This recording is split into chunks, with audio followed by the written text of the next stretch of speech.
Check. Testing audio. Testing audio. Sammy is moving large trees around the office. Somewhere like medium. Sammy is moving medium trees around the office. Check. I'm ready for my close-up.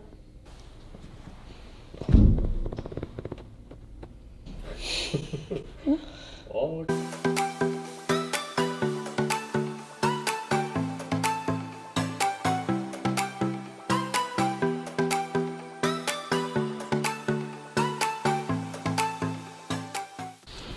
What's up, you guys? Sammy here. And Spencer. Hi. And Spencer. Hey, forgot about me. Hi, guys. Hey, guys. Hey. I'm here too. AC. We need to turn the AC off. Come along now. Ooh, ooh. What's up? We have a life consulting business. If you are like just stumbling upon this and have no idea. You're like, who are these guys? Who are these blonde people? He's got blonde eyebrows. Everybody wants to be an influencer, and so everybody has a show. It's true. We have a life consulting business. We love emotional health, inner healing, all that good. We love Jesus. I think someone's about to walk into our office. She's trying, but she's like, who are these people? We love Jesus. We love all things emotional health, and we work with single Christian women to help them get internally and emotionally healthy and prepared for healthy relationship. So that's that. That's my opener. If you're wondering why we don't work with men, it's because we are building programs for men. And so we don't only think that women are screwed up. No. We know that we're all messed up. We all have wounds. We all have past pain. We all have trauma. And we believe that we can actually live healthy and free on earth. It's just peeling it back layer by layer and pouring love into all the places we need it the most. So what did we want to film today? We actually wanted to make a training for you because we had an interesting conversation.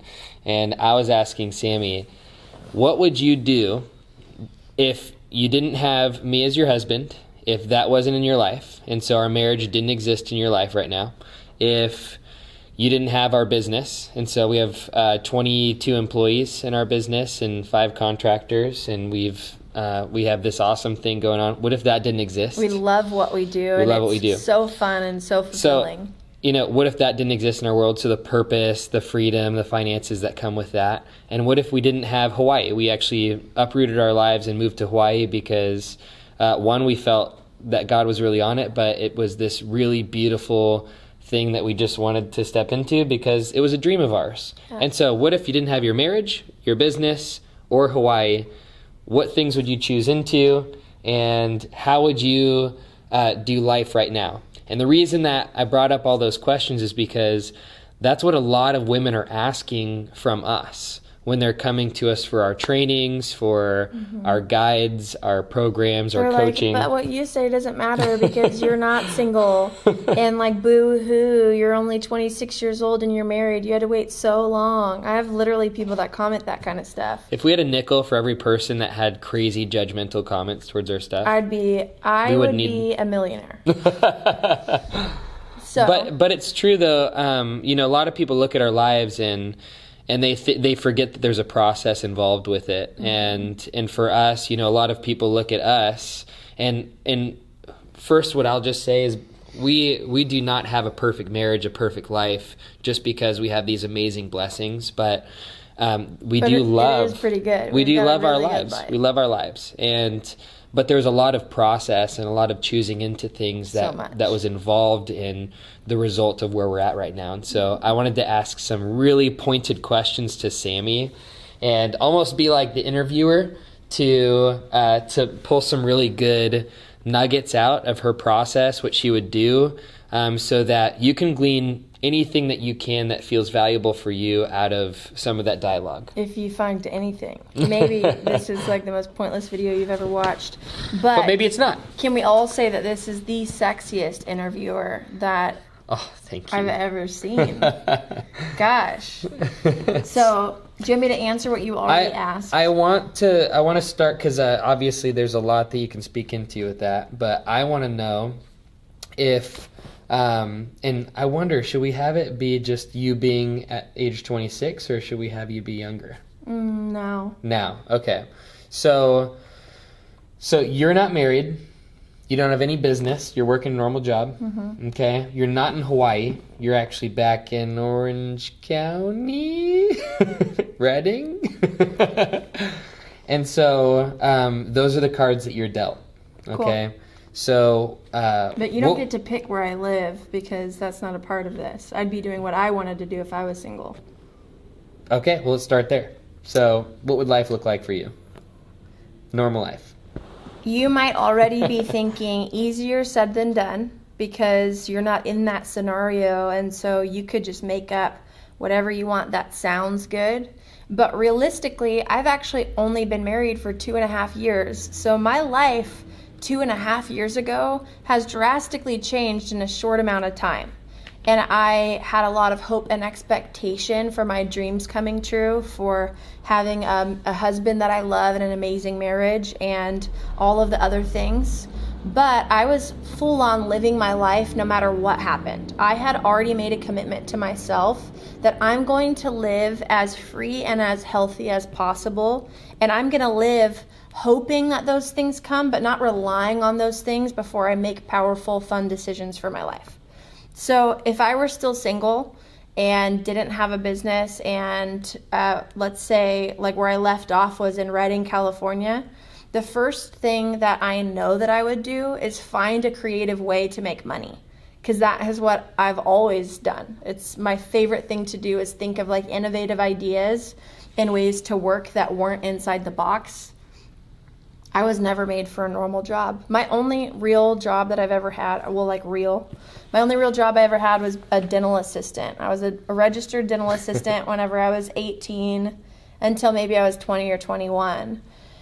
And since then, I have just done creative, out-of-the-box jobs where I could have like the work hours that I wanted, where I had a lot of flexibility, where I could still live the lifestyle that I wanted to live. And like I left off before we got married, I was a personal trainer, but I was doing inner healing sessions on my personal training clients.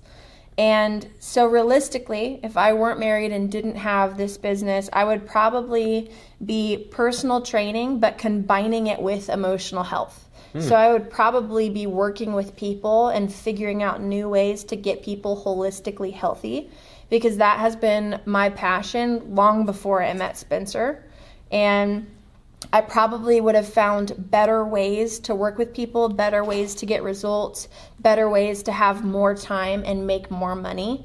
And I probably would have been focusing on growing that, because it's what gave me the most life. I was the most passionate about it. And not just giving it away, but it was because I had cultivated that for myself internally. It was the journey that I was on. And that's where a lot of my time and love and energy went, was getting me healthy. And then everything I did in work and in business was just overflowing all the process that I had already been on. I have a question. Okay. What would your dating life be like? My dating life, if I made a decision before Spence and I ever started dating that I was going to be more open. So at the time, I remember that conversation. At the time, I was super closed off. I wanted to only marry my husband, which like some of y'all are like, yeah, girl, me too. But what? What does that even mean? How do you only marry your husband? You have to first date and go through engagement before you can even make someone your husband. And so it's actually kind of weird and warped and dysfunctional to think that you're only going to date or be open to your husband. You have no way of knowing if that marriage and that dating relationship is ever going to work out if you don't date them and explore and get to know them. And that doesn't happen by dating one person. It could. Maybe you're one of those people who only dated one person and you're like, I married my husband. But it reminds me of that conversation I had with the girl on the side of the road. But it happens. You tell that story way too much. But it happens by opening yourself up and being receptive to trying things with different people. So before Spence and I started dating, I made him dinner one night. We were friends for 2 years before we ever started dating. Like strictly friends. I was like not attracted to him. I remember praying, I hope I marry a man that's exactly like Spencer on the inside. I don't know why. I'm so attracted to him now. I think that he's so hot and so handsome and so wonderful. And we're sitting across from each other, though. The scales had to be removed from your eyes. I had friend zoned him really hard, but we were processing. We would just process and talk because we both had gone on a deep journey and like a transformational journey. So I remember telling him, I feel like I'm just ready to be open and start trying with people. Even if it's not the most attractive guy, even if he's not my type, even if he doesn't have the things that I'm looking for in a man. It doesn't mean I'm going to say yes to anyone and everyone, but I'm going to be more open. So if I weren't married, I would most definitely be trying to go on an internal process, to be as healthy as possible. That's the journey that I have been on for the last 10 years. Yep. I'm going to do my part so that I am ready for a healthy, committed relationship. Whether that guy comes or not, I'm going to be on this journey because I know who I want to be and I know what I want for my life. And so I'm going to start pouring into that bank.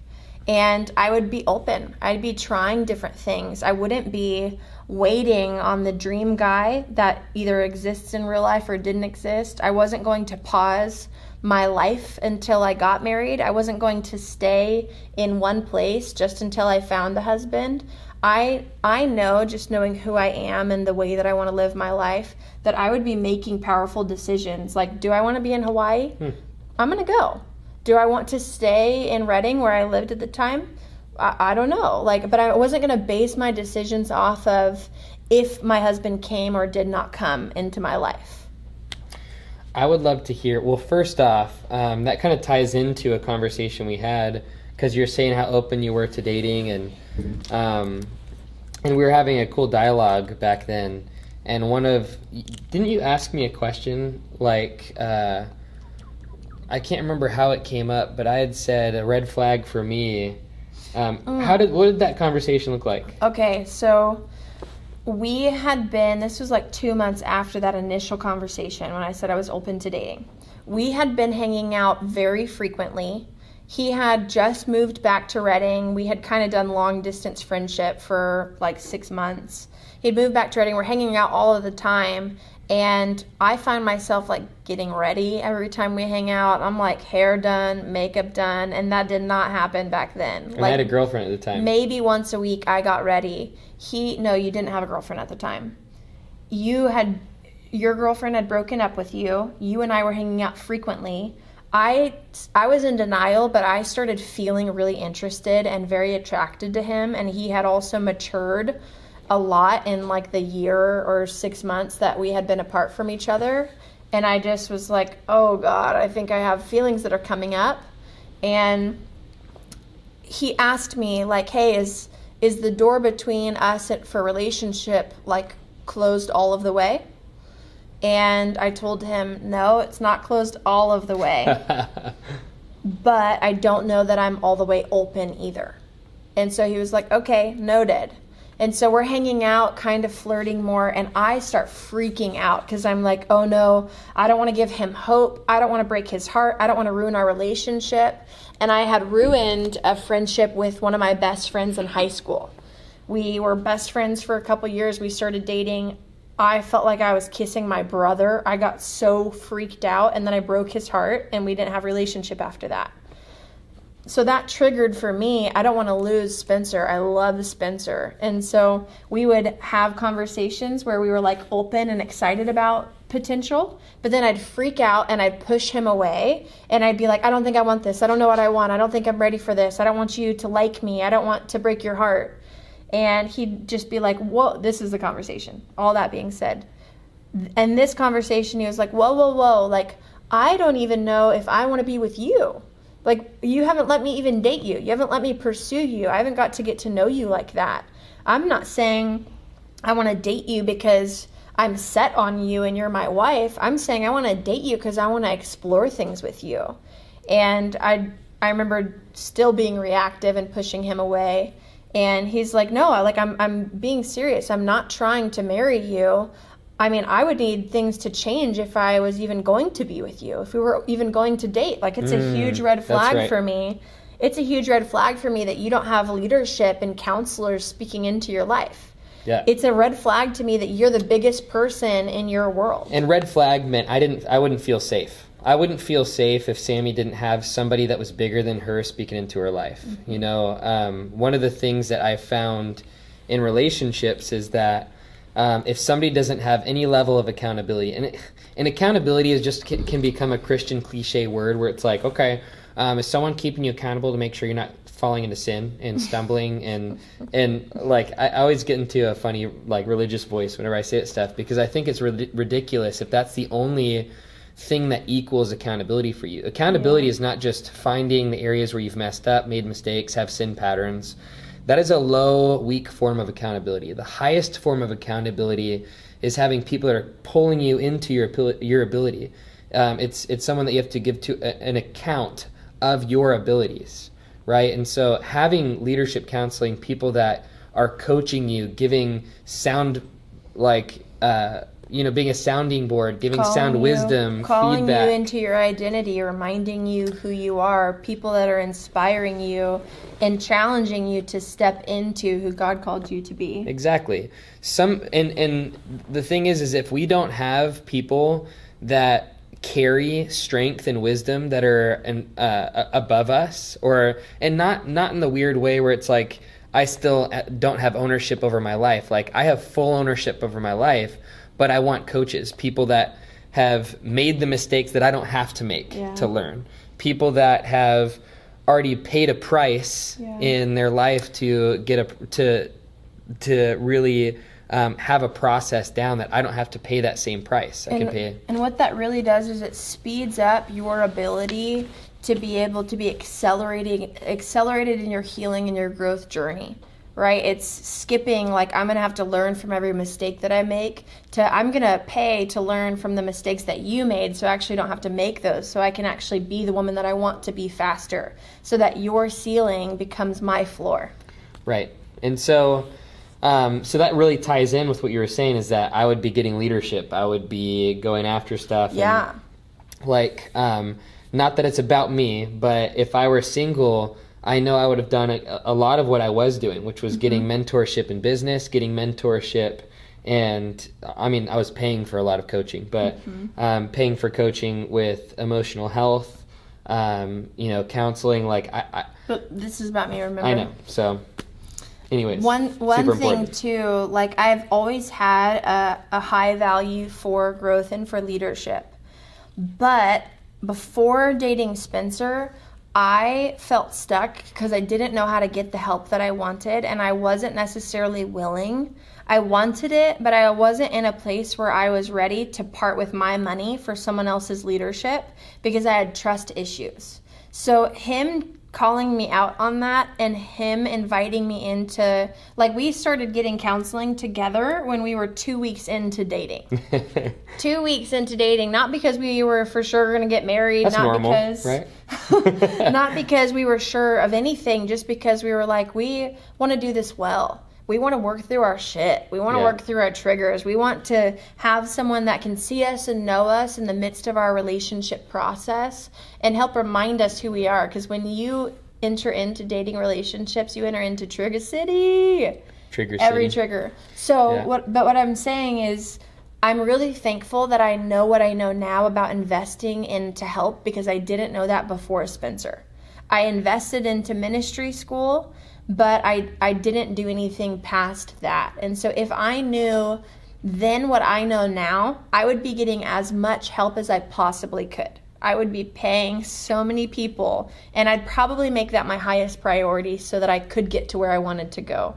Because truly, since getting that much help, literally everything that I desire and crave in life and my dreams become very accessible, because I'm getting so much breakthrough and I'm removing all the things that were blocking me from the life and the blessings and the woman that I wanted to be. I want to know, because a lot of women, especially I would say some women that we experience coming into our coaching programs, they know that it's not the solution conceptually, but everything internally is saying, like, once I get married and once I have a husband, this, and this won't be as painful. Yeah. And conceptually they know, like, oh, obviously I want God to be my main source. I want I want to not desperately need a husband to be okay. But internally, there's all these emotional indicators that I won't be okay until I'm married. And so my goal is, and all the things that I pray for, my prayer life revolves around this. My decisions that I make revolve around this. Like my pain revolves around this, not having a husband. What would be your attitude and your belief systems and your relationship with God around some of that journey? That's good. I first feel so much compassion when I hear that dialogue, and I hear it very, very, very frequently. And so first I get it, and I felt that a lot. There was a lot of moments when I wanted to be like, when this happens. And I think we confuse, people, and I've experienced a lot of women that confuse faith and hope. Like, I think it's really beautiful to believe that God is going to give you those things. I think it's very beautiful to connect with hope that this is going to happen, that God does have good things for me, that this is in store for my life. But I think sometimes we think that faith and hope looks like I have to cling to this thing happening. I have to cling to the outcome. I have to cling to the end result before I'm going to keep moving forward. And maybe that's not my best way that I can articulate it. It's all that comes to mind right now. But I was so set on not putting my life on pause, not waiting for me to get full, to come alive, to be fulfilled, to be satisfied. I actually made it my goal for God to be my main source and for me to not wait on anything for a person to come into my life or even a friend to come into my life. I didn't want to wait for any of those things. I didn't want to set myself up. Here's probably what it was. I didn't want to set myself up for disappointment. And maybe that's not the healthiest solution either, but I knew I'm going to stay partnered with hope, but I'm not going to cling to needing these outcomes to happen for me to be okay and for me to be the woman that I want to be. So you weren't codependent on a future husband in order to be okay. That makes a lot of sense. So I can hear people in the background because I know people have asked this question before.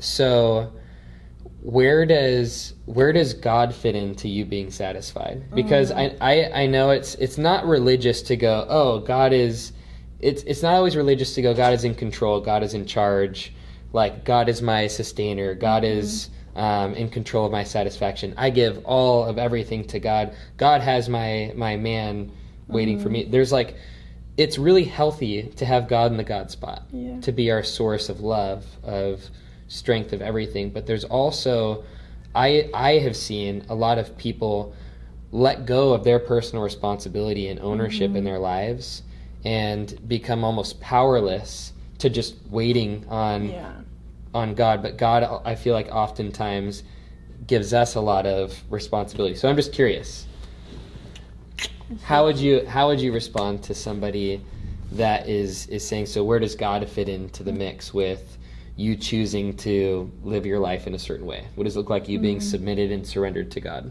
It's a really good question and super loaded.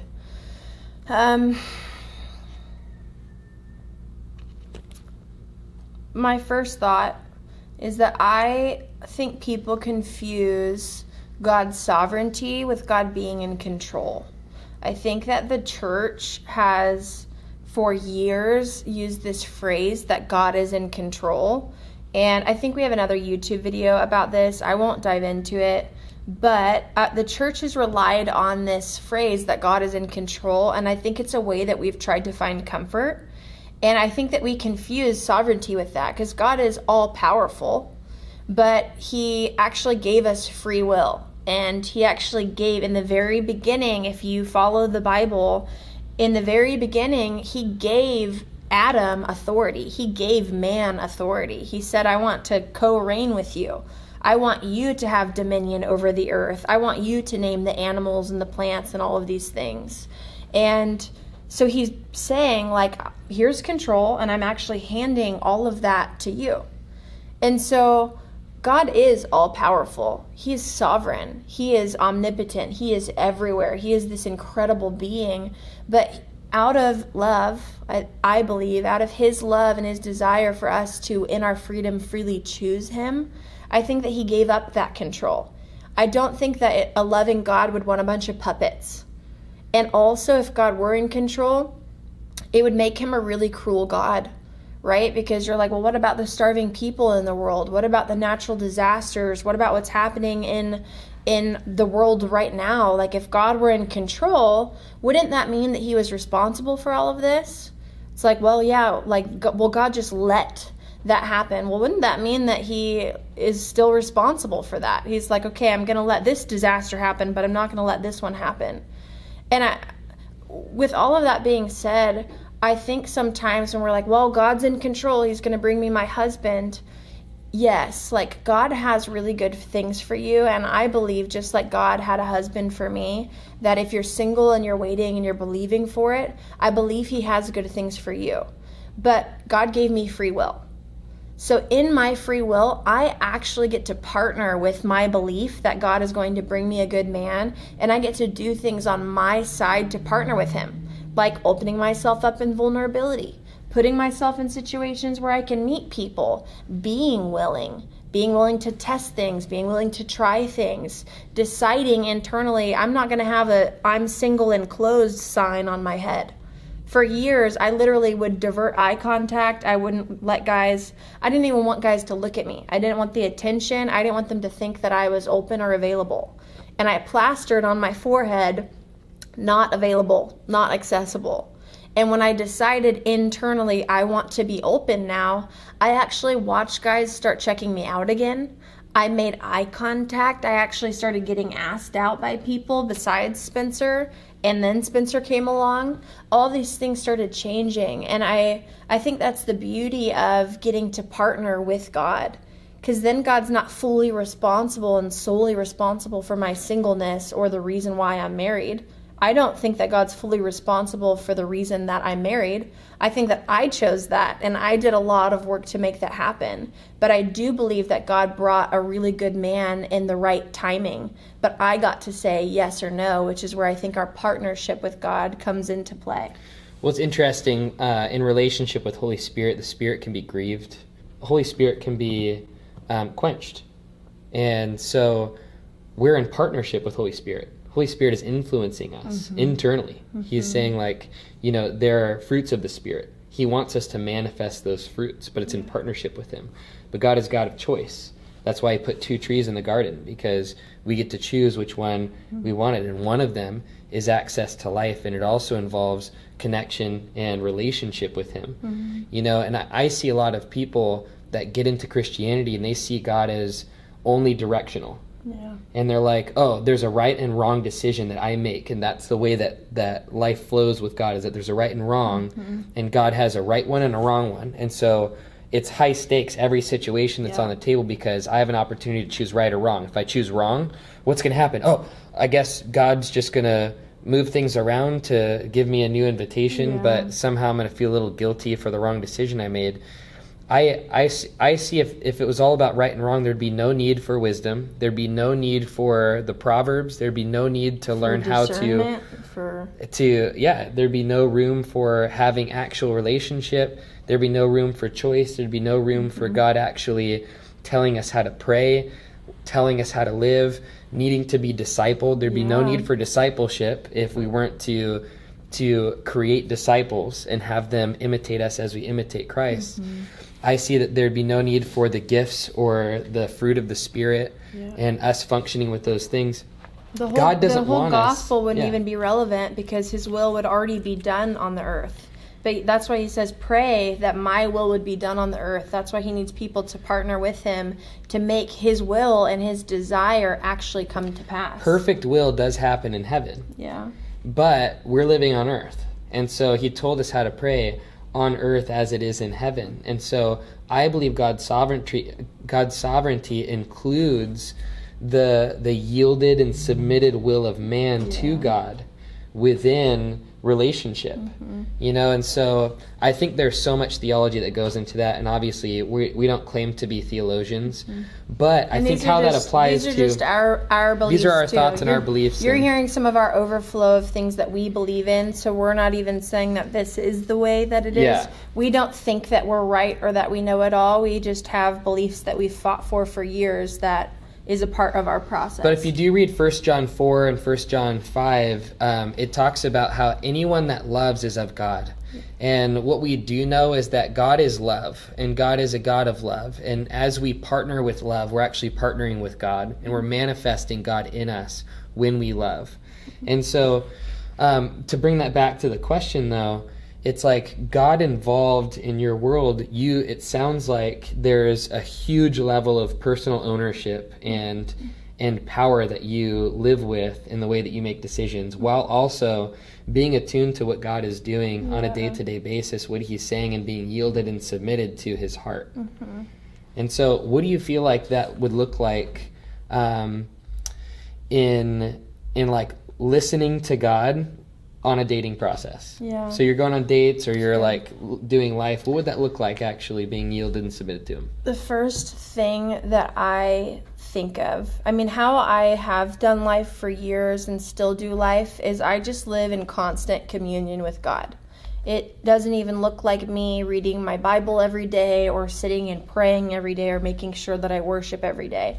It looks like me just flowing with him. It looks like internally me having dialogues with him and just staying connected, staying plugged in, asking him questions. I just flow with him all of the time, like he's right next to me and we're just doing life together. Sometimes I'm introverted and I don't want to talk, and other times I'm super stoked to have like a deep, rich conversation. And that's how I did life then as well. And I know for me, there were days and sometimes weeks and months whenever I felt grieved because I really wanted my dreams and desires to come to pass, and they hadn't yet. So there was process that I went on where I just was sharing my heart with God. I was sharing my grief with God. I was sharing the hopes that I had and the dreams that I had and the disappointments that I had. And I think that's a really healthy process to go on. So even as I'm saying, I'd be living my life and I'd be building a business and I'd be dating and I'd be open, I wanna reel it back in, because I was able to get to those places by internally just recognizing I'm going to be honest with myself. I'm going to be honest with God, and I'm going to bring these desires to him, whether it's in high hopes or whether I'm in deep grief. And I'm going to process that, and I'm going to move the emotions out. And so there were times that I would be crying on my floor and praying and seeking him. And after I grieved, I'd come to this place where I'd just be like, God, I want you to love me so much, like pour so much love into me. Help me become so sensitive to you and aware of you that I'd be so satisfied and fulfilled even if this never happened. Even if I never have the dream husband, even if I don't ever have the dream career or the dream location that I'm living in, or whatever your thing is, over and over again, I would be like, God, here's my desire, but I'm actually going to hand it over. Because whether this happens or doesn't happen, you're still good. Whether this happens or it doesn't happen, I'm going to decide to be satisfied in you. And you are going to be my main source. Even if for a moment I have to wrestle with grief, I'm still going to come back and I'm going to choose you, because I know that you're the ultimate source no matter what. And to this day, Spencer can't satisfy me. To this day, our beautiful business that is prospering and such a blessing and such a gift and is genuinely so fulfilling for us, it cannot satisfy me. Hawaii cannot satisfy me. These external things in my life now get to be such gifts added, but I've learned through trial and error that this thing can't actually fulfill me. This thing cannot meet my need. The only thing that's permanent that will actually satisfy and fulfill me is God. Whether that's me needing to get my significance needs met through him, whether it's me needing connection, me needing to know that I'm loved, that I'm enough, that I'm worthy, that he wants to give me good things, that I'm a good daughter. A lot of it comes down to those main needs. And when I can recognize those needs and bring those to God and let him fulfill it, I actually don't have to hold tightly the thing that I'm desiring. I can actually just trust that he's going to give it because he's good. But even if it doesn't happen, I can remain super like connected and steadfast and full because I got my need met through the original source. And the wild part about that is as I have done that with every area of my life, every dream and every desire I've ever had, as I've gone through the cycle and mourned and grieved, longed for this thing to come to pass, and then decided I'm just going to be full with you, God, no matter what, that thing has been added to me over and over and over again like clockwork. And now whether I have this beautiful thing or it gets taken away by a life circumstance, I know that I'm going to be good because I was good whenever I didn't have it before. Now it's just a gift to me. Mm-hmm. That's awesome. So I know we want to wrap this up because it's, even though it is such a fun conversation. It's been a long time. But basically, it sounds like you would be doing a lot of the same stuff. Yeah. I'd be creating my life. You'd be creating your life. You know, I know our tendency is to move, have a green light until God speaks, and then we're like, okay, let's change directions. Yeah. We're yielded, submitted, ready to blow up everything that we have in front of us if we need to, if it threatens love, if it threatens our connection to Him and to each other. But we are not going to be powerless to our lives in the meantime. I want to paint a picture about that because we really do live by that. Like, for us, it's a green light until it's a red. And we just keep moving. We keep trusting that we're in the will of God and doing things with Him until we hear otherwise. But it's like, for example, me knowing that I have a date with Spencer. It might be noon, and I might be, like, ready to go. I'm excited for the date. I know it's going to happen, and I'm waiting. Well, I have 6 hours. I'm not waiting at home for this guy to come pick me up.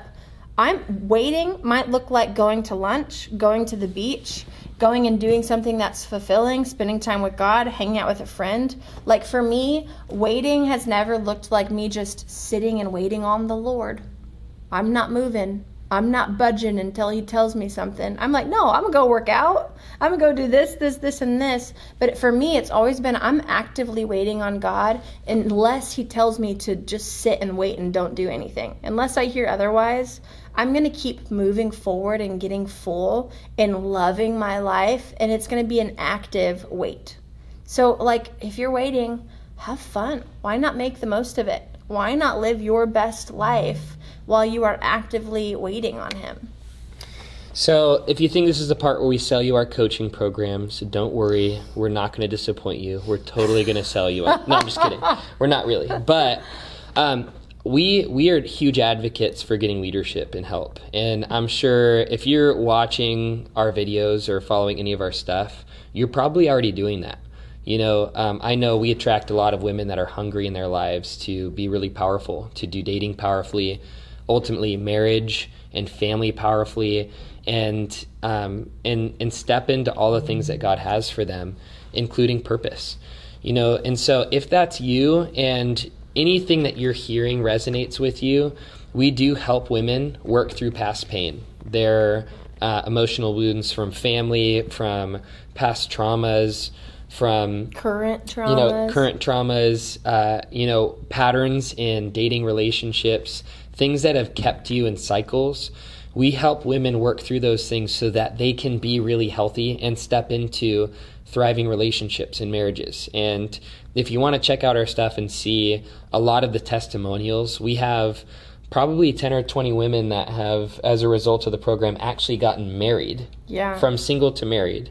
And then probably we have 10 to 15. probably 10 to 15 women that have actually gotten engaged, and then probably over 100 that have actually stepped into relationships, which is fun. After being like super single. Yeah. So the proof is in the pudding. That's not to toot our horns. It's actually because God is really... but the process works. Yeah, the process works. It just does. If you get healthy, you learn to really love yourself. You learn to own your space and find a lot of beautiful connection with yourself and with God. I promise you, you're going to attract those different things that you're wanting in your life. It's just going to happen. That doesn't mean pain won't exist, but it will mean that you'll know how to be steady when pain does come. Yeah. And so if that's you and you're wanting more info about our programs, you can go to yourheartfree.com /book-a-call. So that's yourheartfree.com/book-a-call with hyphens in between. And so I hope this was good for you today. We love you guys, and we'll see you guys soon.